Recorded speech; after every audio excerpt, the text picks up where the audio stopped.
Hello students, welcome to my YouTube channel. Class 11-এর semester 1-এর পরীক্ষা শুরু হয়ে গেছে, চলছে তোমাদের পরীক্ষা। তো গত গত 19 তারিখ যে তোমাদের ইংরেজি পরীক্ষা হয়ে গেছে, তার একটি প্রশ্ন আমি একটু নেকরশ্রেণী বিবেকানন্দ বিদ্যাভবন এই স্কুলের যে প্রশ্ন হয়েছে তার সমাধান আমি নিয়ে থাকছি এই ভিডিওতে। তো ভিডিওটি বেশি বড় করব না, তাই সরাসরি আমরা একদম সমাধানে চলে যাব। যারা এই স্কুলে পড়াশোনা করো তারা উত্তরগুলোর সঙ্গে মিলিয়ে নিতে পারো। পরবর্তী সময়ে আরও কয়েকটি স্কুলের আমি প্রশ্নের সমাধান নিয়ে থাকবো আমাদের ভিডিওগুলোতে। তো চলো দেখে নেওয়া যাক প্রশ্নগুলো কেমন দেওয়া হয়েছে এবং তোমরা কতগুলো ঠিক করতে পেরেছো তোমরা মিলিয়ে নিও। তো ফার্স্ট সেমিস্টার এক্সাম 2024, যেটা ক্লাস 11-এর, ফুল মার্ক তোমাদের 40 মার্ক, আর সময় দেওয়া হয়েছিল তোমাদের 1 ঘন্টা 15 মিনিট।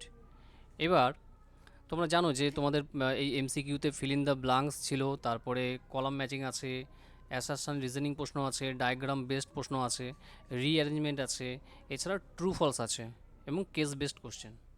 তো এত রকমের এমসিকিউ তোমাদের এই প্রশ্নে তোমাদের করতে হয়েছে। এখন আমরা শুধু উত্তরগুলো করব বা জানবো যে প্রশ্নগুলোর উত্তরগুলো কী রয়েছে।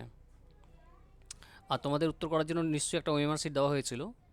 এখন আমরা সরাসরি একদম পুরো এমসিকিউতে চলে যাই। দেখো, প্রথমে প্রোজ থেকে যে এমসিকিউগুলো দেওয়া হয়েছে তার মধ্যে প্রথম প্রশ্ন আজকের কী লেখা আছে, দ্য দ্য 1 নম্বর প্রশ্ন, the astrologer had a bundle of written notes on. সেই জ্যোতিষীর কাছে একগুচ্ছ লেখা ছিল কিসের মধ্যে বলো? অপশন হয়ে যাবে পালমাইরার রাইটিং। যারা টেক্সট বই ভালো করে পড়েছো তোমরা বুঝতে পেরেছো যে পালমাইরার রাইটিংয়ে হবে উত্তর। নেক্সট প্রশ্ন, the astrologer or sacred ash and vermilion. Sacred ash মানে পবিত্র ছাই, আর ভার্মিলিয়ন মানে হচ্ছে সিঁদুর। সেই জ্যোতিষী তার কপালে সেই ছাই এবং সিঁদুর মেখে নিত, তাই তো? তাহলে ফিল ইন দ্য ব্লাঙ্কসে কী হবে? উত্তর হয়ে যাবে ফোর হেড, মানে তার কপাল। পরের প্রশ্ন, question number 3, if the astrologer did not C the face of the stranger. যদি না সে জ্যোতিষী ওই অচেনা ব্যক্তিটির মুখটি না দেখে ফেলতো তাহলে কি হতে পারতো? অপশন দেখো, এ আছে he would not have felt uncomfortable, তাহলে সে কি অস্বস্তি অনুভব করতো না? নাকি Gurunayak, option B, Gurunayak would not have asked him any question, Gurunayak তাকে কোনো প্রশ্ন জিজ্ঞাসা করতো না? Option C, he could have earned more money, তাহলে তিনি আরও অনেক বেশি অর্থ উপার্জন করতে পারতেন? নাকি option D, he would have try to escape the strangers question, নাকি তিনি চেষ্টা করতেন সেই অচেনা ব্যক্তিটির প্রশ্নগুলোকে এড়িয়ে যেতে? অবশ্যই উত্তর হয়ে যাবে এ। এ হয়ে যাবে রাইট অ্যান্সার। তিনি তাহলে অস্বস্তিতে পড়তেন না। তারপরে প্রশ্ন চলো দেখে নেওয়া যাক, কোশ্চেন নাম্বার 4। এখানে তোমাকে করতে হবে কি, pick out the false statement. এখানে 4টি বক্তব্য দেওয়া আছে, এর মধ্যে যেটা ভুল সেটা তোমাকে খুঁজে বের করতে হবে। Option A, the clients of the astrologer were simple minded. তো সেই জ্যোতিষীর যারা ক্লায়েন্টস ছিল, যারা খরিদ্দার ছিল, তারা সবাই সাধারণ মনের মানুষ হতো, হ্যাঁ, সিম্পল মাইন্ডেড হতো। Option 2, the astrologer assumed A prophetic air. Prophetic air মানে এই বেশ অঙ্গভঙ্গি করা, মানে ভবিষ্যৎবাণী করছে এমন অঙ্গভঙ্গি করা, বা তার বিভিন্ন যে ভাবমূর্তি, তিনি সেটা করতেন কেন? টু অবটেইন মোর কাস্টমার্স, তার আরও বেশি কাস্টমারদেরকে পাওয়ার জন্য। এটাও ঠিক। Option 3, the astrologers eyes had an abnormal Glim. সেই জ্যোতিষীর চোখে একটা অস্বাভাবিক দ্যুতি ছিল, that helped him to get customers, যেটা তার কাস্টমার বা খরিদ্দারকে পেতে সাহায্য করতো। হ্যাঁ, এটাও ঠিক। তাহলে অপশান 4 দেখে নিই একবার, the astrologer had the ability, সেই জ্যোতিষীর একটা সক্ষমতা ছিল বা ক্ষমতা ছিল, to comfort his travelled clients. সমস্যা সংক্রান্ত যে তার খরিদ্দার বা কাস্টমারগুলো আসতো তার কাছে, তাদেরকে তিনি আশ্বস্ত করতে পারতেন, কমফোর্ট করতে পারতেন। বিষয়টা হচ্ছে তার কিন্তু এইরকম সত্যিকারের কোনো ক্ষমতা ছিল না, এবিলিটি ছিল না। সাময়িক একটা হয়তো স্বস্তি দিতে পারতো, কিন্তু এমন কোনো তার সত্যিকারের ক্ষমতা ছিল না তার যে ক্লায়েন্টস তাদের ট্রাভেল বা সমস্যাগুলোকে সমাধান করে দিতে। তাহলে অপশান হয়ে যাবে সি। Next question 5। এখানে দেখো একটা ডায়াগ্রাম দেওয়া আছে, কালীর পরে আছে শ্রীরামকৃষ্ণ, মানে কালীর পূজারী হচ্ছে শ্রীরামকৃষ্ণ, তার শিষ্য হচ্ছে স্বামী বিবেকানন্দ, তারপরে নিশ্চয়ই অবশ্যই তোমরা বুঝতে পেরেছো এটা হবে সিস্টার নিবেদিতা। নেক্সট কোশ্চেন,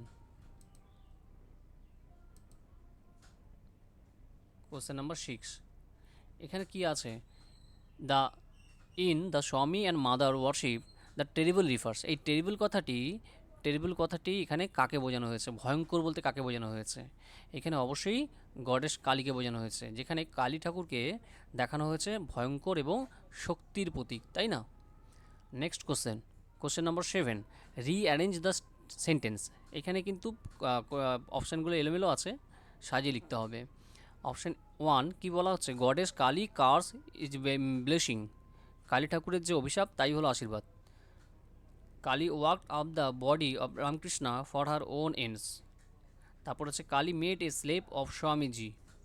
তারপর deep in the heart of hearts, deep in the heart of her hearts of her own, এটা heart of her hearts of her own flashes the blood red knife of Kali. এটা হয়ে যাবে option A, হয়ে যাবে right answer. এটা হবে first, তারপরে second হয়ে যাবে 4, তারপরে হয়ে যাবে 2, তারপরে হয়ে যাবে 3।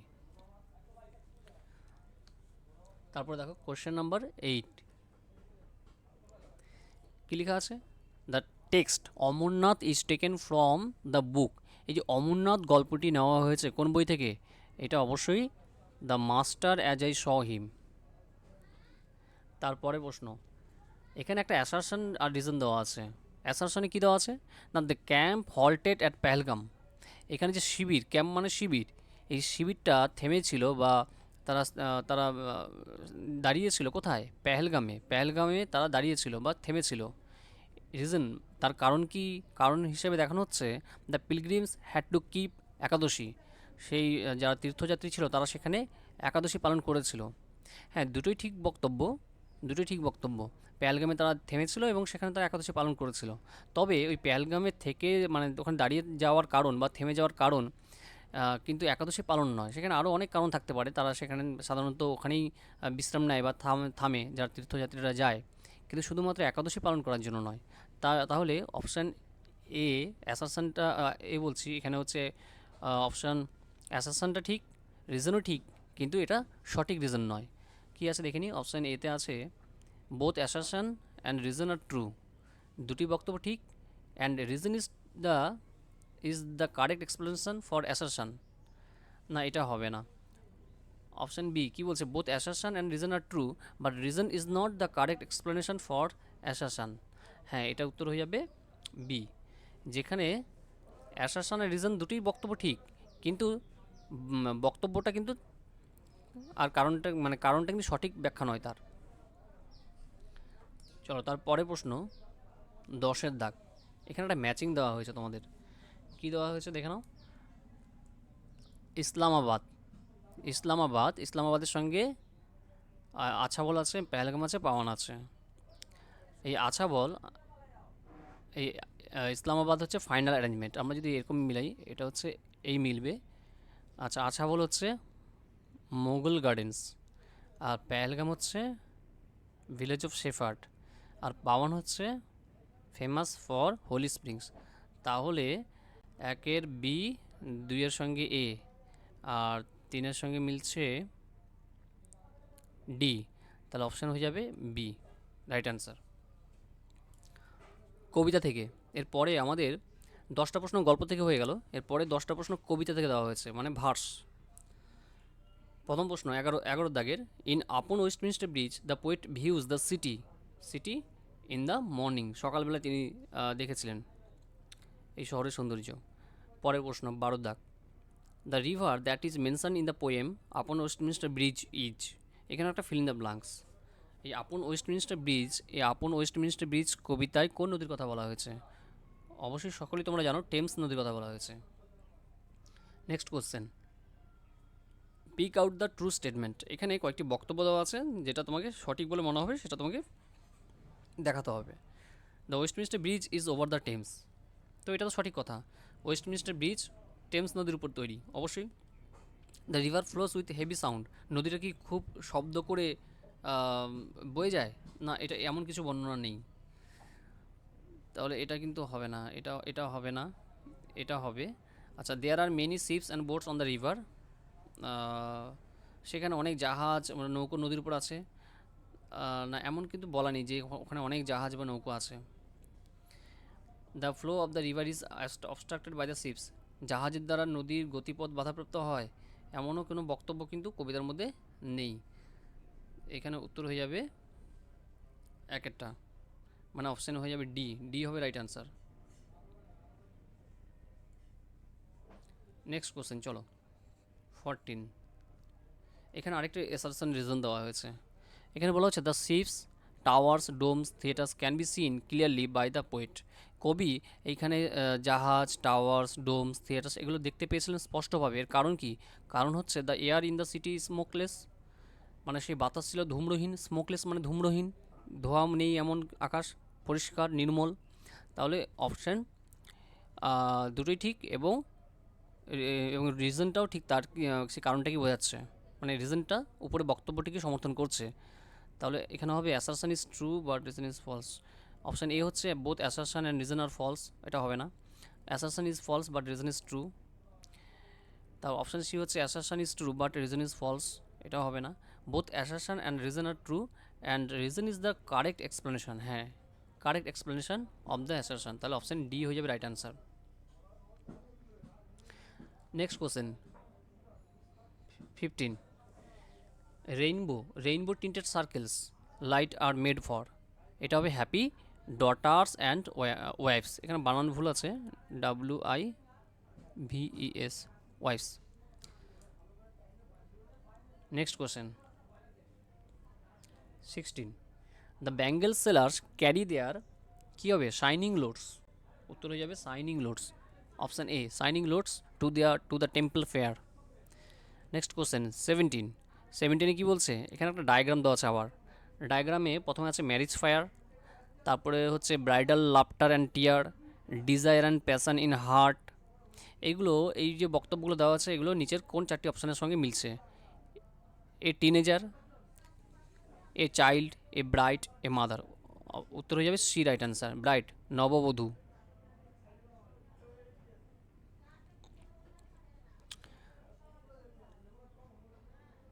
Next question 18। Who wrote the poem the second Coming, তোমরা সকলেই জানো উত্তর হবে WB Yeats, William Butler Yeats. Next question, in the poem the second Coming the creatures gaze is compare to the blank and pitiless gaze of কী হবে? Of the sun, এটা হবে right answer, of the sun. চলো তারপরের প্রশ্ন দেখে নিচ্ছি 20। What does the falconer symbolise in the poem the second coming, এই সেকেন্ড কামিং কবিতায় ফ্যালকনার বলতে কী বোঝানো হয়েছে? এখানে কিন্তু অপশান এ আছে, যে অপশান 1 হচ্ছে Jesus Christ, the symbol of soul, man's emotional and spiritual part. আর এখানে কিন্তু অপশান 1 2 3 তিনটি ঠিক, মানে অল অপশানস আর কারেক্ট। এখানে ফ্যালকন হচ্ছে এমন একটি রূপক যেখানে যীশুখ্রিস্ট বা মানুষের আত্মিক দিক এবং মানুষের আবেগগত দিক এবং আধ্যাত্মিক দিককেও তুলে ধরা হয়েছে। আমাদের কবিতাগুলো শেষ হয়ে গেল, এরপর হচ্ছে র্যাপিড রিডার থেকে তোমাদের শেক্সপিয়ারের যে নাটকগুলো আছে সেখান থেকে তোমাদের পরবর্তী প্রশ্নগুলো। 21 দেখে নাও। Identify the character then of ফাইভের জমিদার, Macbeth was asked to be aware of him, ম্যাকবেথকে সতর্ক করে দেওয়া হয়েছিল যাতে যাতে তার কাছ থেকে সতর্ক থাকে। টর্ন আউট অফ হিস মাদারসুম, মানে মাতৃগর্ভ থেকে তাই যাকে তুলে আনা হয়েছে বা বের করে আনা হয়েছে অসময়ে। আরেকটা অপশান হচ্ছে his wife and children were murdered, তার স্ত্রী এবং তার সন্তানদেরকে খুন করা হয়েছিল। কী হবে? উত্তরে যাবে ম্যাকডাফ, ম্যালকম ডোনাল্ড বেইন ম্যাকডাফ ব্যাংকো, উত্তরে যাবে Macduff. Next question 22। Duncan was Duncan was the king of, খুবই সহজ প্রশ্ন, তোমরা সকলেই পেরেছো আশা করি, স্কটল্যান্ড। তারপরে প্রশ্ন দেখে নাও 23। Banquo considered the witches to be the minister of, এটা একদম বইয়ের টেক্সট থেকে দেওয়া হয়েছে, লাইনটি ডার্কনেস হবে। তারপরের প্রশ্ন দেখে নাও 24 কী বলছে? If Macbeth had been caught red handed মানে হাতে নাতে ধরা পড়া, রেড হ্যান্ডেড। ম্যাকবেথ যদি হাতে নাতে ধরা পড়তো হোয়াইল মার্ডারিং ডানকান, যখন ডানকানকে হত্যা করছে, তাহলে কি হতো? Option A, Lady Macbeth would not have committed suicide, তাহলে লেডি ম্যাকবেথ সুইসাইড করতো না। Option B, Macbeth would have become the king of Scotland, তাহলে ম্যাকবেথ স্কটল্যান্ডের রাজা হতে পারতো। Fleance would have gone to Ireland to form an army to fight against Macbeth, Fleance তাহলে আয়ারল্যান্ডে পালিয়ে যেত এবং ম্যাকবেথের বিরুদ্ধে শত্রু সৈন্য জোগাড় করতো বা সৈন্য দল তৈরি করতো। নাকি option D, he would have been punished according to the law of Scotland, অবশ্যই এটা উত্তর হয়ে যাবে যে স্কটল্যান্ডের নিয়ম অনুসারে, ল অফ স্কটল্যান্ড, স্কটল্যান্ডের আইন অনুসারে তাকে শাস্তি পেতে হতো বা শাস্তি দেওয়া হতো। অপশন ডি, অপশন ডি হয়ে যাবে right answer. Next question 25, Iago Iago Iago hated Othello because he favoured, কী হবে? অপশন হবে ক্যাসিও। 26, পরের প্রশ্ন, pick out the true statement. এখানে দেখো চারটি অপশন দেওয়া আছে, কোনটি সঠিক বলে মনে হচ্ছে তোমাদের? Othello was A Moore, Othello was এ মুর, হ্যাঁ এটা ঠিক। Othello was holding the rank of general, Othello কি যে সেনাপতি ছিল, সেনানায়ক ছিল, এটাও ঠিক। Othello was a brave soldier, Othello একজন সাহসী যোদ্ধা ছিল, সৈনিক ছিল, এটাও ঠিক বক্তব্য।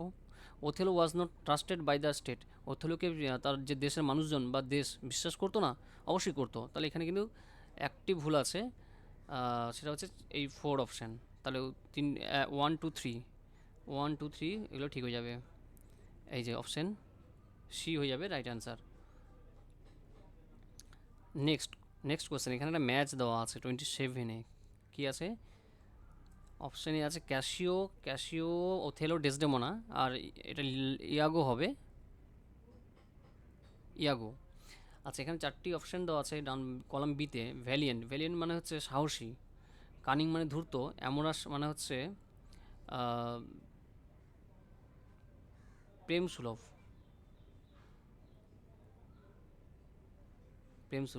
আর সিম্পল মানে সাধারণ। তাহলে কী হবে? ক্যাসিও হয়ে যাবে, এমোরাস, ওথেলো হয়ে যাবে ভ্যালিয়েন্ট, ডেসডেমোনা হয়ে যাবে সিম্পল, আর ইয়াগো হয়ে যাবে কানিং, ধূর্ত। তাহলে অপশান হয়ে যাচ্ছে 1-এর সঙ্গে মিলছে সি, 1-এর সি, তারপর 2 হচ্ছে এ, তারপর 3 হচ্ছে ডি, তাহলে আর রইল 4-এর বি, তাহলে অপশান হয়ে যাবে এ হয়ে যাবে রাইট অ্যান্সার। তোমরা দেখে নিও একবার, মিলিয়ে নিও। 28, next question, rearrange the sentence. এখানে তোমাকে রিঅ্যারেঞ্জ করতে হবে তোমাদেরকে। The lawful Duke retire two the forest of Arden, এখানে সে আইনি যে রাজা ছিলেন বা রাজা যে ছিল রোজালিন্ডের বাবা, তাকে ফরেস্ট অফ আর্ডেনে পাঠানো হয়েছিল। The lawful duke suffered from cold, সেখানে তিনি শীতার্ত অনুভব করেছিলেন। তারপর the lawful duke was banished by his younger brother, সেই লফুল ডিউককে তার ছোট ভাই তাকে নির্বাসনে পাঠিয়েছিল। Option 4, the duke drew lessons from nature, নাকি সে তারপরে হচ্ছে সেই রাজা প্রকৃতির কাছ থেকে শিক্ষা পেয়েছিলেন। এটা অপশান হয়ে যাবে সি, হয়ে যাবে রাইট অ্যান্সার। অপশান সি আগে হয়ে যাবে, সে তাকে ব্যানিস্ট করা হয়েছিল, তারপর হয়ে যাবে তিনি সেই ফরেস্ট অফ আর্ডেন রিটায়ার্ড হয়েছিলেন, তারপরে হয়ে যাবে সাফার, তিনি সেখানকার শীতার্ত যে পরিবেশ সেটাকে অনুভব করেছিলেন, তিনি সেখান থেকে শিক্ষা নিয়েছিলেন। Next question 29, Celia decided to go to the forest with, Celia কার সঙ্গে সেই ফরেস্টে যাবে বলে সিদ্ধান্ত নিয়েছিল? অবশ্যই তার বোনের সঙ্গে বা দিদির সঙ্গে, হয়ে যাবে রোজালিন্ড। পরের প্রশ্ন, ইন ডিসগাইজ রোজালিন্ডস নেম ওয়াজ, কী হবে? রোজালিন্ডের নাম ডিসগাইজ অবস্থা কী ছিল, ছদ্মনাম হিসেবে? গিনিমিট। আচ্ছা, এখানে আমাদের তাহলে গল্প, কবিতা এবং র্যাপিড রিডার শেষ হয়ে গেল। এরপর হচ্ছে টেক্সচুয়াল কিছু গ্রামার দেওয়া আছে, এখান থেকে দেখে নেব। আমি সরাসরি একদম উত্তরে চলে যাচ্ছি, তোমাদের ভিডিওটি বেশি লেন্দি করবো না। দেখো, হি চার্জ 3 পাইস পার কোয়েশ্চেন, এখানে সাবজেক্ট কোনটা? হি। আচ্ছা, এখানে ভার্ব চার্জড, আর 3 পাইস এটা হচ্ছে অবজেক্ট। তাহলে এখানে দেখো, এটা হচ্ছে ভার্বের সেকেন্ড ফর্ম দেওয়া আছে, মানে পাস্ট ইনডিফিনাইট। তাহলে সহজেই আমরা এই ভয়েস চেঞ্জটা করতে পারি। এখানে দেখো অপশন, এই যে 3 paise per questions was charged by him, উত্তর হয়ে যাবে অপশন ডি। তারপরে প্রশ্ন 32, এখানে একটা ন্যারেশন চেঞ্জ দেওয়া হয়েছে তোমাদের জন্য। The swami said her curse is blessing, স্বামী বলতেন যে তার অভিশাপই হলো আশীর্বাদ। এটা ন্যারেশন চেঞ্জ করলে হবে the swami said that her curse was blessing, option D হয়ে যাবে রাইট অ্যান্সার। তারপরে প্রশ্ন দেখো 33, everywhere we saw the march march of gathering host, উত্তর হয়ে যাবে A. 34, the city wears the beauty of the morning, it is like a garment. এখানে adjective ক্লোজকে তোমাকে ফাইন্ড করতে হবে। তো প্রথমে দেখেই বোঝার একটা উপায় আছে, তোমরা জানো যে অ্যাডজেক্টিভ ক্লোজে হুইচ বা এই ধরনের কিছু লিঙ্কার থাকে। তো এটাই হবে উত্তর, অপশান এ। একবার দেখে নাও, the city wears the beauty of the morning which is like a garment. সেই সকালে সেই শহরটি সকালের সৌন্দর্যকে তার পোশাকের মতো পরে আছে। Next question 35, some are meet for maiden's wrist. এখানে প্রশ্ন হচ্ছে নেগেটিভ করতে হবে সেন্টেন্সটিকে। তাহলে কিছু এখানে বাংলা মানেটা একটু বুঝে নাও, সে শাম মানে কিছু চুড়ি যেগুলো মানানসই, মিট মানে হচ্ছে মানানসই, সেই কুমারী মেয়েদের হাতের কবজিতে মানানসই হচ্ছে কিছু চুড়ি। তার মানে কি আর কিছু চুড়ি আছে যেগুলো তার হাতে মানানসই হয় না, তাহলে অপশান সি হয়ে যাবে right answer. Some are not meet for a maiden's wrist, negative হয়ে গেল এবং অর্থও ঠিক থাকলো। আচ্ছা, এখানে গ্রামার শেষ হয়ে গেল। এবার আমাদের যে বাকি অংশটা রয়েছে, এখানে একটা কম্প্রিহেনশন রয়েছে, আনসিন প্যাসেজ, তোমরা জানো। এটা আমি একটু দ্রুত পড়িয়ে দিচ্ছি, তারপর আমরা প্রশ্নে ফিরে যাব। দেখো, in India, if India wants, যদি ভারত চায়, two B A developed nation, যদি একটি উন্নত জাতি বা উন্নত দেশ হিসেবে নিজেকে প্রকাশ করতে চায়, ইট মাস্ট কনসেন্ট্রেট, তাকে অবশ্যই মনোযোগী হতে হবে, অন ফিমেল এডুকেশন, নারী শিক্ষার উপরে। দ্য ওল্ড আফ্রিকান প্রোভার্ব, আফ্রিকাতে একটি পুরনো প্রচলিত প্রোভার্ব আছে, প্রবাদ বাক্য রয়েছে, সেটা কি না, if if you educate a man, যদি আমরা একটা পুরুষ ব্যক্তিকে বা মানুষকে শিক্ষা দেই, তাহলে ইউ এডুকেট অ্যান ইন্ডিভিজুয়াল, তাহলে আমরা সেই ব্যক্তিটিকেই শুধুমাত্র শিক্ষিত করতে পারছি। But if you educate a women, কিন্তু যদি আমরা বা যদি তুমি কোনো একজন মহিলাকে বা নারীকে বা স্ত্রী মানুষকে শিক্ষাদান করো বা শিক্ষা দাও, you educate an entire family, তাহলে তুমি পুরো পরিবার এবং পুরো জাতিকেই শিক্ষিত করছো। তার মানে এখানে তার পরের লাইন দেখো, ফোকাসেস অন দ্য ফ্যাক্ট, আমরা তাহলে বাস্তব বিষয়ের প্রতি লক্ষ্য রাখতে পারি যে the root cause of all problems, সমস্ত সমস্যার শিকড়ে রয়েছে উইমেন্স আর ফেসিং, যেগুলো সেই মেয়েরা মানে সম্মুখীন হয়, is the lack of education, সেটা হচ্ছে শিক্ষার অভাব। তাহলে যত রকম সমস্যা রয়েছে যেগুলো মেয়েরা মুখোমুখি হয়, সেটার একটাই কারণ, সেটা হচ্ছে তার গোড়াতে রয়েছে শিক্ষার অভাব। ইফ উইমেন আর এডুকেটেড, যদি মেয়েদেরকে শিক্ষিত করা হয়, দেন অল প্রবলেমস লাইক ফিমেল, তাহলে সমস্ত রকম সমস্যা, যেমন ফিমেল ইনফ্যান্টিসাইড, যেমন ভ্রূণ হত্যা, কন্যা ভ্রূণ হত্যা, ডাউরি, পণ প্রথা, ফিমেল সুইসাইডস, স্ত্রী মানুষদের আত্মহত্যা, বা ডোমেস্টিক ব্যাটারিং, বা মানে ঘরে বা বিভিন্ন রকম যে গৃহবিবাদ, যার ফলে সে মেয়েদের উপর অত্যাচার করা, সেগুলো, অ্যান্ড ম্যালনিউট্রিশন, এবং সে অপুষ্টিজনিত বিষয়, ম্যালনিউট্রিশন অফ উইমেন, মেয়েদের অপুষ্টি, চাইল্ড ম্যারেজ, বাল্যবিবাহ, অ্যান্ড আদার রিলেটেড অ্যাট্রোসিটিস, এছাড়া আরও অনেক রকম যে অত্যাচার, উড ভ্যানিস, তাহলে কিন্তু এগুলো থাকবে না ফ্রম ইন্ডিয়া, ভারত থেকে। তাহলে এত কিছু যে সমস্যা যেগুলো মেয়েরা ফেস করে, সেগুলো কিন্তু ভারত থেকে যেতে পারবে শুধুমাত্র নারী শিক্ষাটাকে বেশি গুরুত্ব দিলে। বাকি অংশটা দেখে নাও, education provides an essential qualification, শিক্ষা প্রদান করে কি না গুরুত্বপূর্ণ যোগ্যতাগুলো, টু ফুলফিল সার্টেন, যেটা to fulfil certain economic, political and cultural functions, যা যা আমাদের নারীদের ইকোনমিক মানে অর্থনৈতিক, রাজনৈতিক এবং সাংস্কৃতিকভাবে বা সামাজিকভাবে তাদেরকে অনেক বেশি সক্রিয় করে তোলে, অ্যান্ড ইমপ্রুভস উইমেন্স, এবং উন্নত করে তোলে মেয়েদের সোশিও ইকোনমিক স্ট্যাটাস, সামাজিক অর্থনৈতিক অবস্থানকে। ইট ব্রিংস এডুকেশন ইনইকুয়ালিটিস, এটা কি করে না, ইট ব্রিংস এডুকেশন ইনইকুয়ালিটিস, এটা শিক্ষা নারীদের মধ্যে সমানভাবে শিক্ষা নিয়ে আসে। If their standard of living is improve, যদি মেয়েদের এই জীবন ধরনের মানকে উন্নত করা যায়, ইট উইল ইনডিরেক্টলি আপলিফ্ট, এটা প্রত্যক্ষভাবে আর পরোক্ষভাবে সমাজকেই উন্নত করবে, uplift the society. If they are financially strong, যদি তারা আর্থিকভাবে শক্তিশালী হয়ে ওঠে, they will be able to take proper care, তাহলে তারা সঠিকভাবে যত্ন নিতে পারবে অফ দেয়ার চিলড্রেন, তাদের সন্তান সন্ততিদের, and provide them good education, এবং তাদেরকে সুশিক্ষা দিতে পারবে। তো এটা গেল প্যাসেজ। এবার চলো আমরা দেখে নিই কী কী এমসিকিউগুলো তোমাদের জন্য দেওয়া হয়েছে। 36 question number, which word in the text means the killing of a new born. এখানে এই যে the killing of a new born মানে সদ্যজাত কোনো সন্তানকে হত্যা বোঝাচ্ছে কোন শব্দটি? উত্তরে যাবে ইনফ্যান্টিসাইড। এখানে যেটা দেওয়া নয়, ইনফ্যান্টিসাইড মানে ভ্রূণ হত্যা, কন্যা ভ্রূণ হত্যা। চলো তারপরে 37, next question 37, the root cause of all the problems women are facing is. এখানে মেয়েরা যে বিভিন্ন রকম সমস্যার সম্মুখীন হয় তার গোড়াতে কী রয়েছে? এটা রয়েছে lack of education, option C, lack of education. Next question 38, which one of the following statement is false. এখানে নিচের বক্তব্যগুলোর মধ্যে কোনটি ভুল দেওয়া আছে? If women are educated the socio economic status will improve, যদি মেয়েদেরকে শিক্ষিত করা হয় তাহলে তাদের সামাজিক এবং অর্থনৈতিক অবস্থান উন্নত হবে, একটা ঠিক আছে। Women in India face the problem of dowry system, ভারতবর্ষের মেয়েরা পণপ্রথার শিকার হয় বা সম্মুখীন হয়, এটা ঠিক আছে।